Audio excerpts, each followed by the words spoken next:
Hello, my friends, and Happy New Year. As I record this, the New Year is almost upon us. By the time you are watching this, I think it'll be just after New Year. And, um, and there's something really special about this time of year. I know that it is really trite to make New Year's resolutions and like, try and rebuild your life from scratch or, start a gym membership and so forth. It's trite, it's overplayed.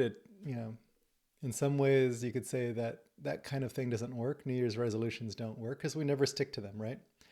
But in this video, I want to talk about how to actually create an amazing year for yourself at the beginning of the year as you have this blank canvas, a fresh start. And there's actually something magical about this fresh start that I want to talk about. So some tips that I have for setting up an incredible new year and actually sticking to your goals for the year. And also give you a little bit of an update about what I'm thinking about for this year. So let's dive into it.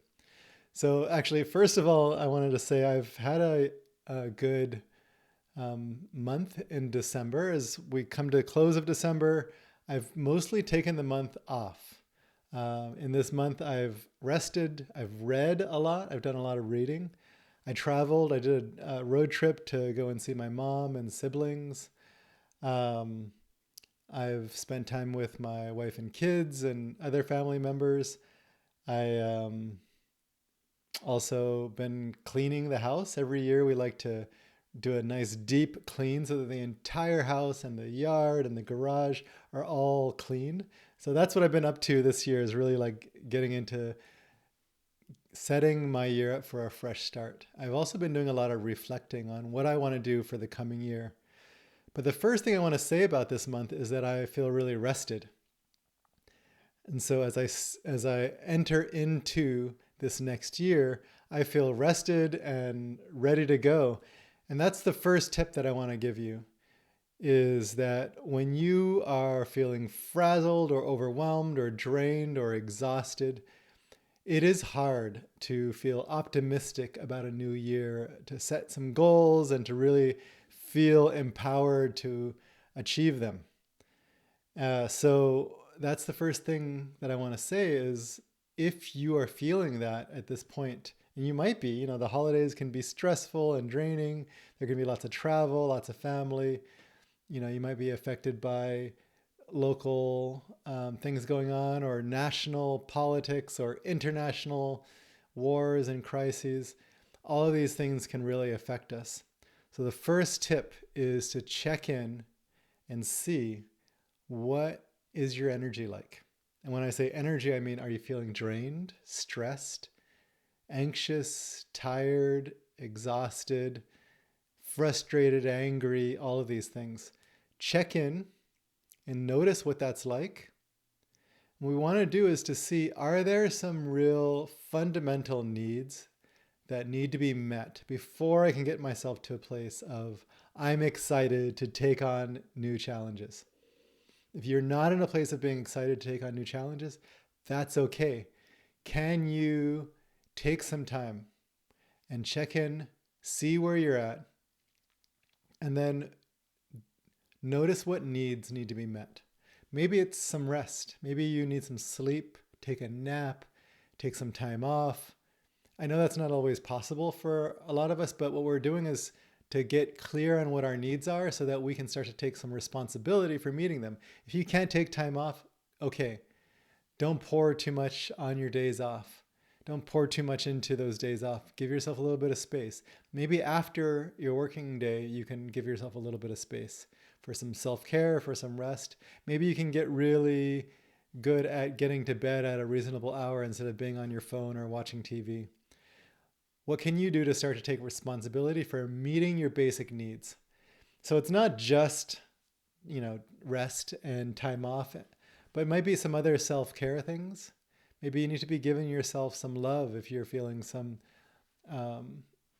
some hurt. Maybe you need to forgive yourself. Maybe you need to forgive others. Maybe you need to have some conversations whatever you need to do to start to meet these basic needs so that you can start to feel fulfilled, refreshed, replenished, resourced. This is what we're looking for. So that's tip number 1.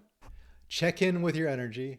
Check in with what needs need to be met so that you can get to this place of being able to take on challenges, and then start to take some responsibility. Now, what your goals are for the coming year, which we're going to get to soon, actually might be to start to meet these needs. Maybe you need to give yourself more rest or self-care or therapy. Maybe you need to get a massage once in a while. Maybe you need to be like journaling or doing something to meet your basic needs. I'm not going to go too deep into basic needs right now, something that we could talk about in a future video. But for now, I encourage you to start to take responsibility for that. What does it seem like you need? You might be off, but that's okay. It's better to start to take a guess and then to actually start to move towards that, and then to discover along the way, actually, what I really need is this. I thought I needed more rest and warm hot baths, but what I really need is some therapy, right? So that can get uncovered along the way, but what you need to do first is to start to take responsibility. What is my energy like? What needs need to be met? And just guess at that, and then start to take responsibility for meeting those needs. Now, that in and of itself might be everything you needed in this video. But if you start to do this, what you'll start to notice is that you start to get yourself to a place of being more replenished and resourced. That means you have the inner resources to take on challenge. If you're feeling resourced, that's where we want you to be at. Then you can move on to step 2. If not, stay here in step 1 and forget about the rest of the video. Just do that. Okay, step 2. Get clear on what you would like to do this coming year. And I know that can be a big question and overwhelming for a lot of you. So I'm going to break this down for you. The first thing to get clear on is is there 1 or 2 or 3, up to 5 goals, outcomes, projects, something that would be amazing to do in this next year that I think would be incredible. So just imagine yourself fast forwarding a year from now, the beginning of next year, and you're looking back on this year. What would you really like?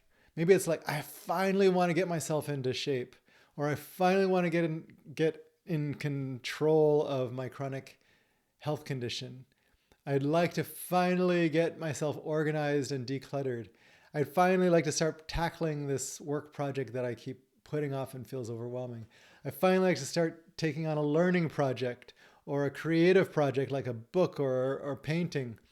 I finally like to, buy a house, whatever it is. Maybe it's get out of debt, or at least get my debt under control and have a plan for getting out of debt finally. Maybe I want to build some savings. Maybe I want to get 6-pack abs, or start rock climbing, or if I'm already rock climbing, get to a V8 bouldering level, or whatever it is, run my first marathon. I don't care what it is. What I want you to do is ask yourself, what would be amazing for the end of this year? Maybe I want to read 20 books by the end of the year, or 10 books, or 5, or that one huge book that I've been putting off for a decade. I want to finally read Ulysses or War and Peace or whatever it is. Okay, so maybe you don't know the answer to that. Maybe I'm asking you these questions and you're like, I freaking don't know. So what you might do then in that case is take some time just to sit today and tomorrow and the next day until you have some clarity on this. Could be for several days or a week. Just sit around. You can close your eyes and get some silence, some peace. Breathe deeply so you feel a little bit of spaciousness. And then ask yourself, what do I really want this coming year? And you might notice some fear coming up. Oh, I don't think I can do this. You keep failing. You're not going to be able to do it. put that all aside, all the fears aside. We can deal with those later. For now, it's just like, what would be amazing? We're getting into possibility as opposed to fear. Possibility is like, what would I really like? What would be amazing? What do I feel called towards? Is there purpose that I've been called towards? Some things to check in with is there something I've been putting off forever that I would really finally like to get done? Is there something that feels out of control for me that I finally would like to get under control? Is there something that I have been feeling a call towards that I haven't actually taken the steps to do? Is there something my heart wants? Just think of this next year as a huge chunk of your life. And this is a chunk that you get to put to use. It's a chunk that can actually move something forward in a big way. And really, if there's only one thing, that's great. One thing is all you need. But maybe there's two, maybe there's three. That's okay. 2 or 3 things, also freaking fantastic. If you have 3 focuses for the year, freak yeah, right? So maybe there's 5. Okay. But what I don't want you to do is have 10 or 20. 10 or 20 things is too diluted. 5 is possible if you have a lot of focus. If you don't trust yourself to do 5, narrow it down to between 1 and 3. 1, 2, or 3 things is something we would want to focus on if we don't really trust ourselves to do a lot. But if you're like, oh, I've been crushing it the last couple of years, I think I can do 5, great. Choose 5 really important ones that you just can't say no to. But if you're now starting on 7, 8, 9, that's a bit much. If you're someone who crushes your goals, go for 7. But that's it. Let yourself stay at 7. But for most people, I would say between 1 to 3. And if you're feeling ambitious, go ahead and go to 5. I only want you to say 7 if you have been crushing 5 or more goals the last couple of years, maybe 10 years in a row. Then you can do 7. Okay? But you find a level that's appropriate for you. For most people, 1, 2, or 3 goals is what we want to look for. And you can do it different areas of your life. Maybe there's one work goal, maybe there's a health goal, maybe there's a financial goal. Or maybe it's a learning goal, a health goal, and a creative goal. Something like that. Okay, so get clear. And what we want to be is possibility, not fear. The fears are something you might just note down. I'm going to deal with these fears later. I don't think anyone's going to like it. I don't know if I can do it. I don't know if I can stick to it. Blah, blah, blah, blah, blah, blah, blah. Write them down. Don't worry about them right now. Right now, we want to just be in possibility.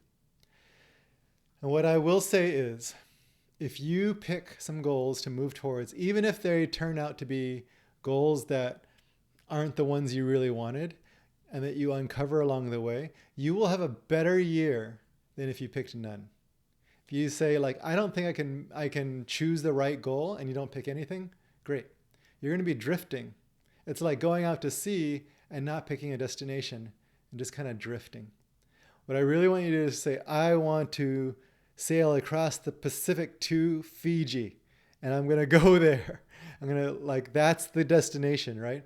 Now you might wander off and decide along the way, you're like, American Samoa, that's what I wanted the whole time. Or Guam.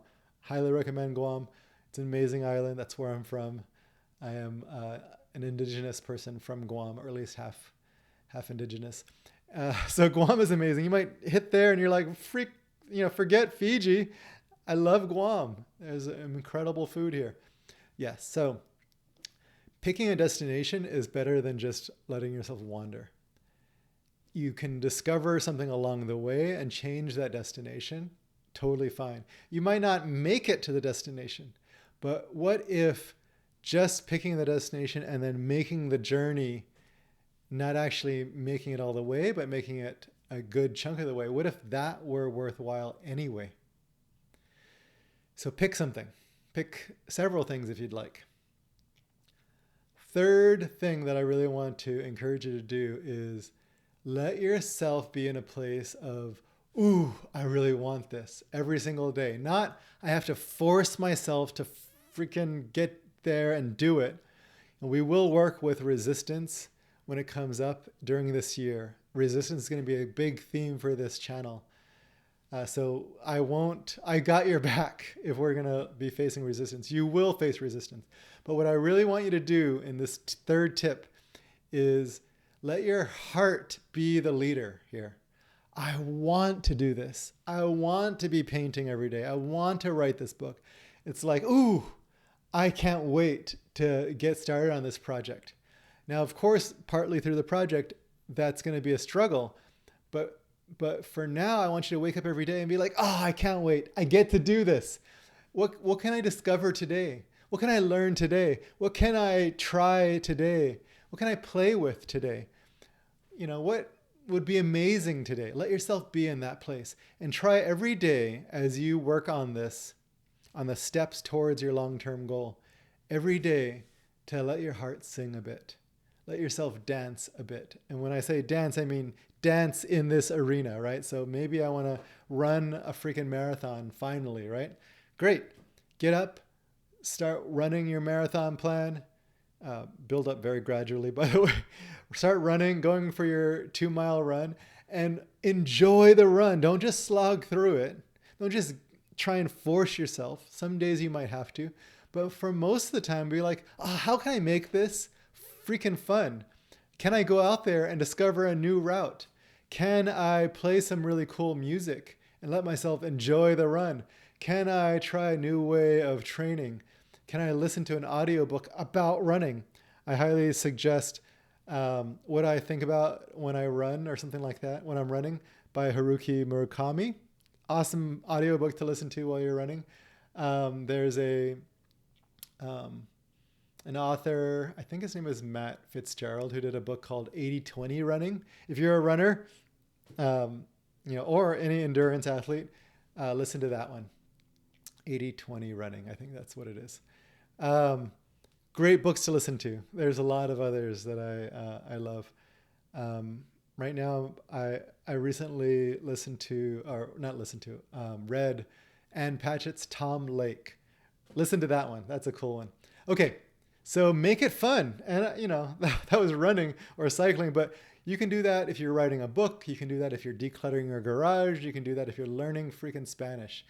Watch some fun Spanish movies. Or TV, telenovelas, and learn Spanish through watching. Find a fun Spanish friend and talk with them.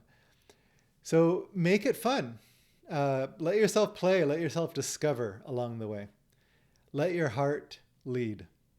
If you do that, that will be a huge, huge change. Now, fourth thing is you will face some roadblocks, some resistance. You will fail. The most important thing is long term. Okay, so if we are trying to run a marathon, which is 26.2 miles, 42-ish kilometers, what we want to do is get there eventually. You don't need to run a marathon today. You don't need to run it next week. You want to get there eventually, and the only way you do that is to continue to train. And I'm using that as an example, but really anything you pick, the long-term thing is the thing that matters, not how did you do today. So if today you get up and you run your run and you're like, I couldn't run 2 miles, I only ran 1.25 miles, celebrate that because you are moving towards your long-term goal. The next time you get up, maybe you'll feel more fresher. Maybe you need an extra rest day. Maybe you need to refresh, meet your needs like we talked about in tip 1. But keep going. Celebrate anytime you take a step, any step at all. And if you missed a day, really focus on getting back into it. Celebrate getting back, even if you had to lower the bar to get back in. If you're meditating and you're up to 10 minutes of meditation a day and you missed a day and the next day you're like, I'm going to do 5 minutes just so I can make sure to get back into it. And you did 5 minutes, but not 10, celebrate your butt off. Doing 5 minutes instead of 10. That is what matters, is coming back to it and going long-term, not short-term. So we want to think long-term, and what we want to do is to think every failure is a learning opportunity. every time I falter, every time I face slog and resistance and burden and overwhelm and dread and like self-recrimination and I am not good enough, all these doubts, what we want to do is to see all of this as a part of the learning process. What can I learn here as I face this particular doubt or challenge or resistance or failure? What can I learn here that's going to help me with the long term? Every single obstacle, every single resistance, every single blocker is a learning opportunity for your long-term success. And that's the last tip I'm going to give you for today. What I really want to encourage you to do is to take this, meet your needs, and give yourself some possibility. What can I do this coming year that would make the year an amazing use of this chunk of my life? We are not guaranteed another year. So why don't we make the most of this one that has been given to us, the gift of this block before us? Maybe we won't make it to the end, but maybe even if you only made it a third of the way through, you put your heart into it. You let your heart sing. You met your needs. You gave yourself possibility. You learn from every single obstacle. Even if you're only given a third of this coming year, that would be an amazing use of the time that you have left. And maybe you're going to be gifted the entire year. I bet you will be. But if you use this year in the way that I'm talking about, I think you will have one of the best years of your life, and it'll be an incredible use of this precious gift of time that we have. Don't take it for granted, my friends. Have an amazing new year. I can't wait to dive in to this next year with you. Bye-bye.